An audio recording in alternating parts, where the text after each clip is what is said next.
మిత్రులారా, మీ అందరికీ సామాజిక ఉద్యమాభివందనాలు. 2 తెలుగు రాష్ట్రాలలో దేశమంతటా పెద్ద ఎత్తున చర్చ జరుగుతున్నటువంటిది, దళితులు గనక క్రైస్తవులుగా మారితే ఎస్సీ హోదా రద్దు చేయబడుతుంది, ఎస్సీ హోదాను కోల్పోతారు. ఇటీవల కాలంలో గుంటూరులో ఒక చర్చి ఫాస్టర్ ఒక రెడ్డి ఆయన మీద కేసు వేస్తే నేను ప్రార్థన చేసుకునేటువంటి క్రమంలో ఒక రెడ్డి ఆయన నన్ను వచ్చి కులం పేరుతోని కొట్టి తిట్టాడు, అంచేత నా కులాన్ని నన్ను దూషించాడు అని అంటే, మరి నువ్వు ఎవరు అని అడిగినప్పుడు ఆయన ఏం చెప్పాడంటే, నేను ఫాస్టర్ని, బాప్తిసం తీసుకున్నాను, చర్చిలో 10 ఏళ్ళ నుంచి మతాన్ని ప్రాక్టీస్ చేస్తున్నాను అంటే, కోర్టు ఇచ్చినటువంటి తీర్పు ఏంటంటే, ఈ కులం అనేటువంటిది భారతదేశంలో క్రైస్తవ మతంలో లేదు,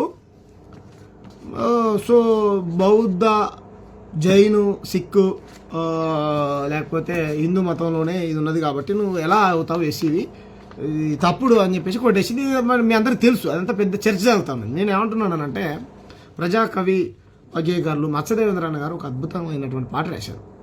నాకు ఆ పాట బాగా నచ్చింది. ఆ పాటలో ఉన్నది 100-200% నిజం.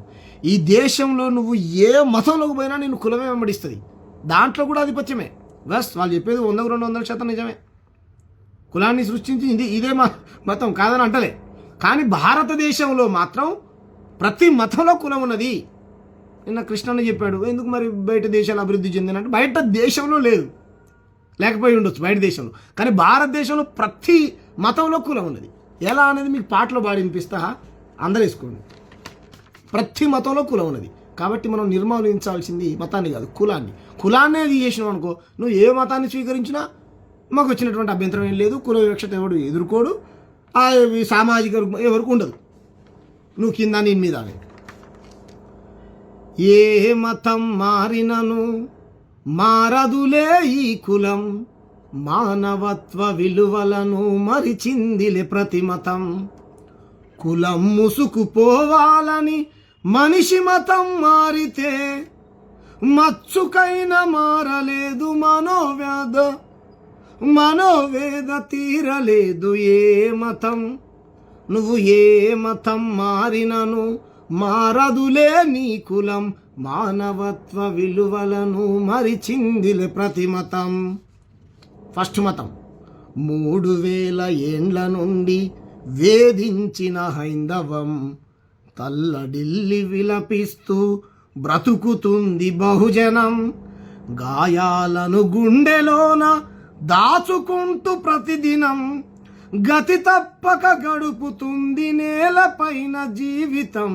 ఏ మతం నువ్వు ఏ మతం మారినను మారదులే నీ కులం, మానవత్వ విలువలను మరిచిందిలే ప్రతి మతం.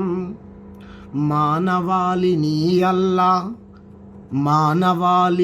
అల్లా మనుషులుగా మార్చుతాడని, ఖురానులో కులానికి చోటు లేదు అనుకుంటే, ఇస్లాములో వర్గాలుగా గూడు కట్టుకొని ఉంది.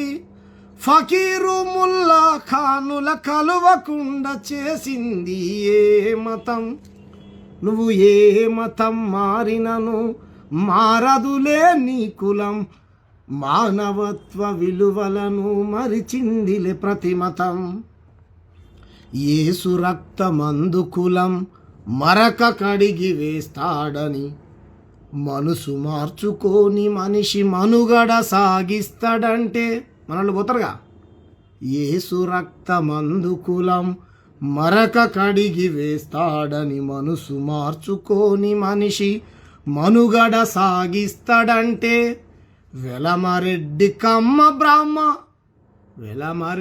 కమ్మ బ్రాహ్మణులే ఫాస్టరు ముసుగుదొడిగి, దశమా భాగాల పేర దందాలను నడుపుతుండ్రు ఏ మతం. నువ్వు ఏ మతం మారినను మారదులే ఈ కులం, మానవత్వ విలువలను మరిచిందిలే ప్రతి మతం. జంబు ద్వీపమందు పురుడు పోసుకున్న బౌద్ధంలో శాంతిని స్థాపించాలని చేసిన ఈ ప్రయత్నం, సాగకుండా చేసే పనే బ్రాహ్మణ ఈ కులతంత్రం. కులాన్ని బౌద్ధంలో చేర్చి కూల్చి శాంతే సౌధము. ఏ మతం మారినను మారదులే ఈ కులం మానవత్వ విలువలను మరిచిందిలే ప్రతిమతం పూలే అంబేద్కరుల ఆశయంతో బహుజనం కదులుతేనే మారుతుంది భారతులో ఈ కులం కులం అనే పదం మరిచి కులం అనే పదం మరిచి కులం అదే పదం మనం ఈ క్షణమే తరిమేద్దాం మహనీయుల స్ఫూర్తి పొంది మనిషిలాగా బ్రతుకుదాము ఏ మతం మారినను మారదులే నీ కులం మానవత్వ విలువలను మరిచిందిలే ప్రతిమతం మానవత్వ విలువలను మరిచిందిలే ప్రతిమతం. ఒక గ్రామ దేవతలు దేవుళ్ళు అప్పుడు అలా కూడా జ్వరపడతా ఉన్నారు అప్పర్ క్యాస్ట్లో. అన్నిట్లో భారతదేశంలో కులమే మిత్రులారా. కాబట్టి దీన్ని దృష్టిలో పెట్టుకొని మనం చర్చలు చేయాలి. Thank you. జై భీమ్, జై భారత్.